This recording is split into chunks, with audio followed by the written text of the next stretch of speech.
Vă salut, fraților, pe toți oriunde vă aflați. Băi, fraților, am ieșit și eu la plimbare pentru că am stat 2 zile în casă. Chiar nu am avut unde să mă duc. Dar acum am ieșit să-mi oxigenez. Creierul. Pentru că dacă stai numai în casă, ajungi în așa fel de o irazmă. Înțelegeți? Bineînțeles, dacă ne luăm după spusele lui Iohannis sau a celor care au organizat această pedeapsă cu închisoarea la domiciliu. Ca să știți că asta este o închisoare la domiciliu. Deci sunteți arestat fără să faceți nimic și stați în casă. Întrebarea mea este că de ce majoritatea polițiștilor din România nu poartă mască de protecție, mă, nu știu, uitați aici, se circulă, da? Sunt în Anglia, în orașul Liverpool. Uitați, se circulă, fraților. Vedeți? Nu se circulă cum se circula înainte, dar oricum, lumea se mișcă, lumea lucrează. Munca în construcții funcționează, da? Magazinii, chiar și farmacii ca în România și multe alte instituții ale statului englez lucrează. Mai sunt și oameni care stau în casă pentru că ăia au frica în ei. Ei nu realizează ce fac. Pentru că, hai să vă spunem cum se treaba. Deci dacă tu ești un om fricos, tu nu poți să emiți herți mulți. Adică o radiație de herți mulți. Pentru că acolo este problema noastră a tuturor. Ăștia de la putere vor să bage frica și spaima în oameni, ca oamenii să nu poată transmite mulți herți, pentru că și virusul sau boala nu are mulți herți și sunt compatibili. Herții care emite corpul uman și herții care emite virusul sau boala, da? Nu pot spune de bacterii, pentru că bacteria e totul altceva. Virusul e virus, bacteria e bacterie. Da? Cam așa stau lucrurile, fraților. Dar văd că lumea se mișcă aici. Eu nu am purtat mască și nici nu port. Dacă ești un om care ai încredere în tine și ai încredere în Dumnezeu, nu vei pune masca la gură. Și cine pune masca la gură? Numai cei care se simt pătați și murdari înaintea Creatorului. Acei oameni care au înșelat, care au furat, care și-au dat femei la produs, care au dat copii la produs, care au vândut femei, care au înșelat lumea și care au produs bani după urma altor persoane. Acei oameni chiar este frică, în primul rând le e frică de Dumnezeu că îi bate prin virusul ăsta. Eu nu am spus că virusul nu există. Există. Dar problema este că nu există pentru orice om. Așa cum nici Dumnezeu nu există pentru orice om. Ați înțeles? Și acum, în ultima perioadă, am văzut așa eu că mulți hoți, mulți derbedei dintre ăștia, mulți delinvenți care au făcut rău la viața lor și care îi cunosc chiar eu personal, Mihai Harap, chiar și de aici în oraș, au început să stagneze cu petrecerile și cu live-urile care erau încărcate de băuturi, încărcate de droguri și de dansuri din buric. Fraților, vă spun doar atât. Cu toate că ne cunoaștem personal sau nu. Eu nu am fost niciodată pocăit. Eu nu am înșelat niciodată pe nimeni și nu am produs niciodată niciun ban după nimeni. Dar vreau să vă spun că mi-e rușine ca acum, în momentul ăsta, să mă pună să cânte pocăiți sau să mă vadă pe mine lumea că, vezi, Doamne, eu sunt sfânt. Acum, în perioada asta mă refer. Ei, fraților, mulți delinvenți și mulți derbetei care au înșelat lumea, știu ei care sunt ăia, știu despre ce este vorba, au făcut fapte murdare și acum se strâng cu toții pe această perioadă de carantină, în această perioadă de carantină și cântă și se roagă să ierte Dumnezeu. Eu vă spun clar că Dumnezeu nu vă iartă, pentru că știu ce spun. Deci cum să te ierte pe tine Dumnezeu că tu ești un derbeteu, ești un un amețit de om care a făcut numai rău la viața ta și când ți-ai văzut beleaua lângă tine, încerci să te dai lângă Dumnezeu. Deci Dumnezeu nu-i prostul tău, da? Și nu-i nici a meu. Asta e, frate. Uitați, alte oaie cu mască la gură se uitau ură la mine, el crede că eu sunt fraier care să port o mască, așa, că chiar dacă e să mă lovească virusul, eu nu dau înapoi, eu știu sigur că trec peste el, pentru că corpul meu care l-am emite mulți herți și nu are să-mi facă mie virusul sau vreo bacterie în cel mai rău caz. Nu se poate așa ceva, frate.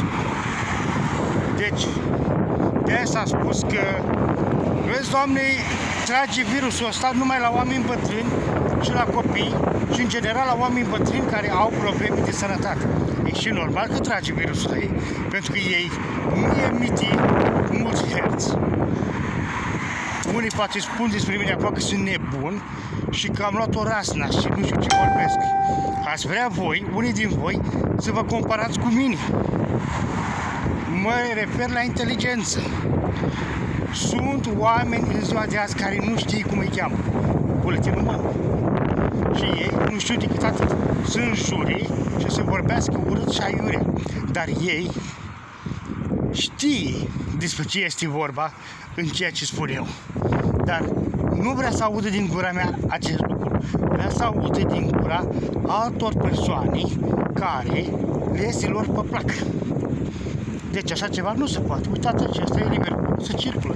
Da? Nu se circulă ca înainte, dar oricum. Uitați. Vedeți? Mașini, pe drum, oameni, nu poliție, nu armată, nu probleme de astea, să umble cu sperietoarea, să stea la colțul drumului, să te întrebi ce faci de mine. Eu acum am ieșit la plimbare, normal și de drept eu nu mă duc nicăierea și nu vin de nicăierea. Așa, am ieșit doar la plimbare, o simplă plimbare și vreau să vă demonstrez că se circulă, uitați. Nu ca în România, nu e nicio gardă, nu e nicio poliție. Dacă vreți să porți mască, porți, dacă nu, nu. Da. Deci dacă vreți să porți mască, o porți, dacă nu, nu o porți. Și vă anunț eu că școlile s-a dat drumul la școală, la grădiniții, totul s-ar putea să pornească cât mai repede. Eu bănuiesc în maximum, ia să apăs vă buton aici, am luat virusul, nicio problemă, stai așa și pe la gură, așa, ca să intri înăuntru, virusul, să am cu cine mă lupta. Bă, fraților, e problemă gravă. Deci problema e gravă, fraților. Dacă ați ajuns voi să vă luați după Jarcai de Iohannis, după măgarul ăla nesimțit, care a spus că trebuie să stai în casă fără să-ți creeze condiții și a pus armata pe străzile României să-ți dea amendă să te bată. Băi, fraților, păi dacă vrei să stau în casă, creează-mă condiții, nu? Creează-mi condiții, vină la mine cu mâncare, cu apă și eu stau în casă.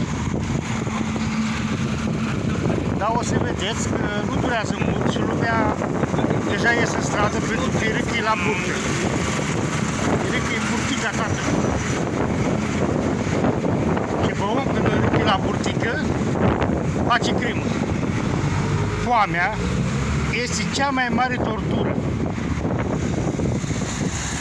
Deci omul de foame devine o bestie, un animal sălbatic și face fel de crime, lucruri care nu trebuie să făcute. Da? Asta e, fraților.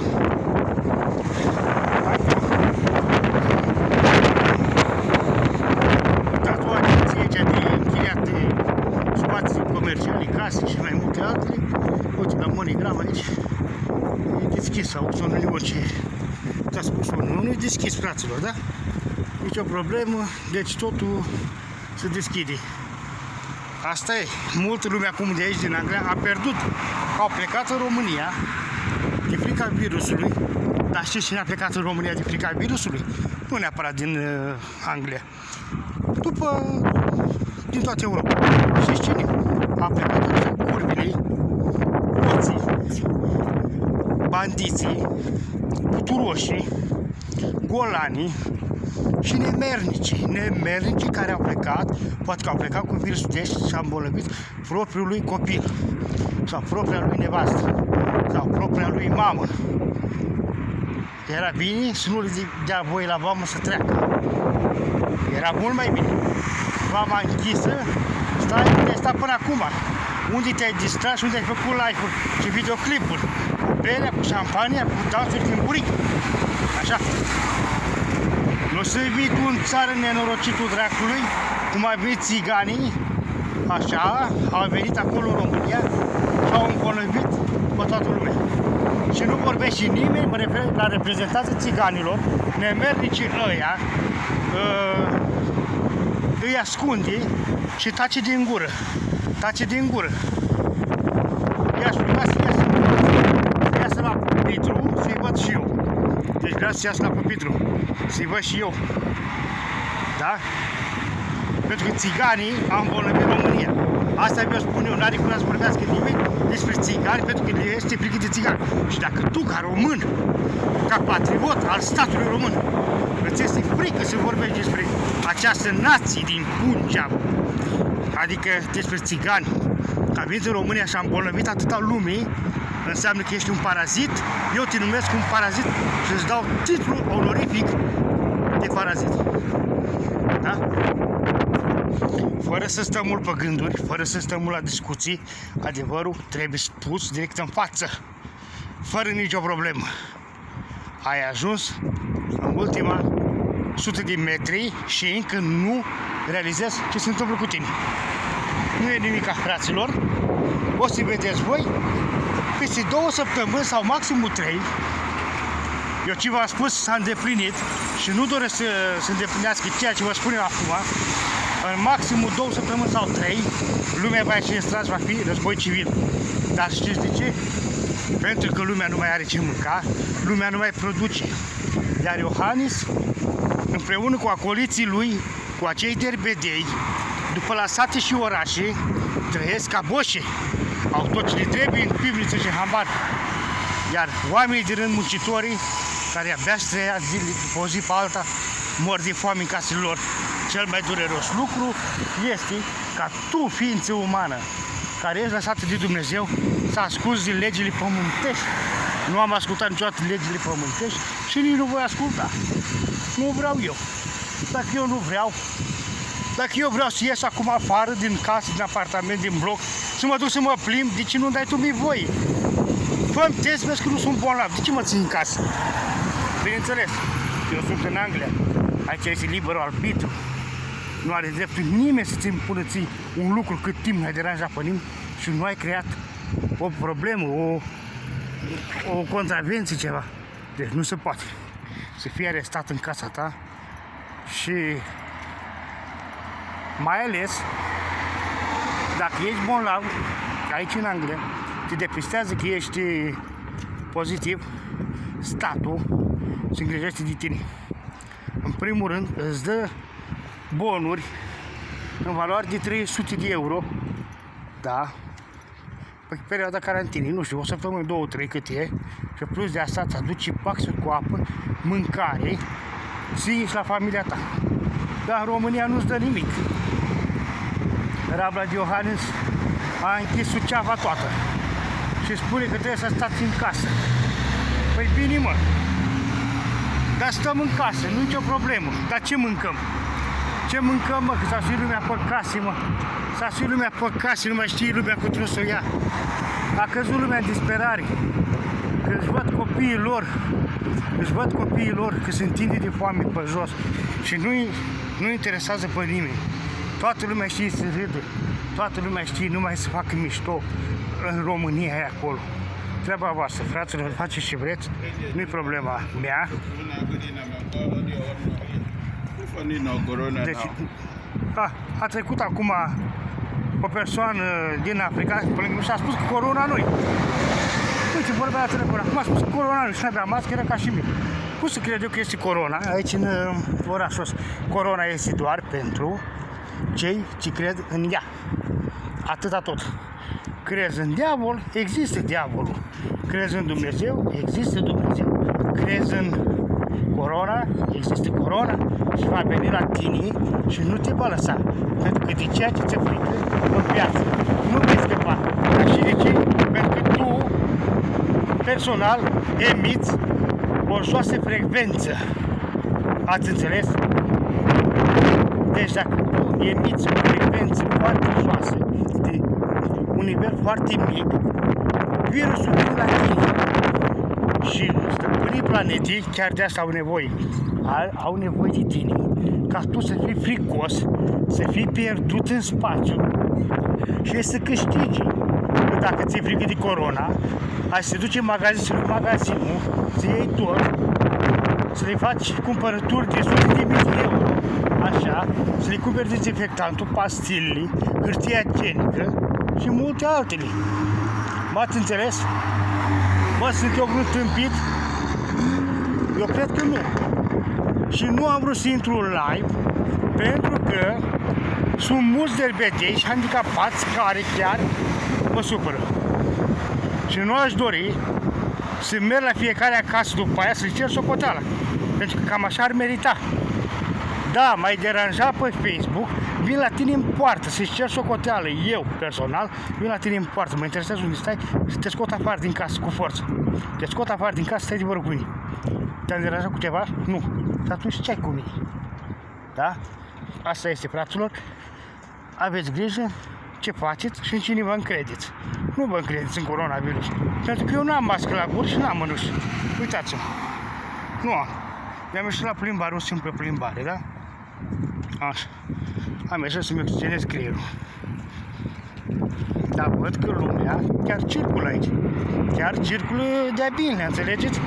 Cu toate că în alte state europene nu-i nici musca, nici șoarecul nu trece pe stradă, nimic. Dacă vrei să tragi cu pușca, nu ne îmbrăci pe nimeni. Asta e, fraților. Cam atât. La revedere și Doamne ajută! Toate cele bune din partea mea!